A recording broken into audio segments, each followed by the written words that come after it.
அன்பான பெற்றோர்களே வணக்கம். முதலமைச்சரின் காலை உணவு திட்டம் தமிழ்நாடு முழுக்க இருக்க 30,992 அரசு தொடக்க பள்ளிகள்லையும் வெற்றிகரமாக செயல்பட்டு வருது. உங்கள் எல்லாருக்கும் நல்லா தெரியும். இப்போ இந்த திட்டத்தை பெருந்தலைவர் காமராஜர் பிறந்த நாளான ஜூலை 15ஆம் நாள் முதல் ஊரக பகுதிகளில் இருக்க எல்லா அரசு உதவி பெறும் தொடக்க பள்ளிகள்லையும் விரிவுபடுத்த போகிறோம். இதனால் முதலமைச்சரின் காலை உணவு திட்டத்தின் கீழ் தமிழ்நாட்டில் இருக்க எல்லா அரசு மற்றும் ஊரக அரசு உதவி பெறும் தொடக்கப் பள்ளிகளில் 1 முதல் 5ஆம் வகுப்பு பயிலும் மாணவ மாணவியர் பயனடைய வழிவகை செஞ்சுருக்கோம். காலையில் சோர்வின்றி புத்துணர்வோடு கல்வி கற்க ஏதுவாக சிறப்பான சிற்றுண்டி அளிக்கும் திட்டம்தான் இந்த முதலமைச்சரின் காலை உணவு திட்டம்.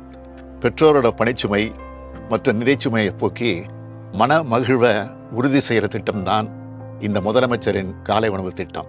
எனவே நீங்கள் உங்கள் குழந்தைகளை பள்ளிக்கு தயார்படுத்தி அனுப்பி அவங்க பள்ளியிலே ஊட்டமான காலை உணவோட உற்சாகத்துடன் கல்வி கற்று அவங்களுக்கு ஒளிமயமான எதிர்காலம் அமைந்திட இன்முகத்தோடு இணைந்திடுங்கள்.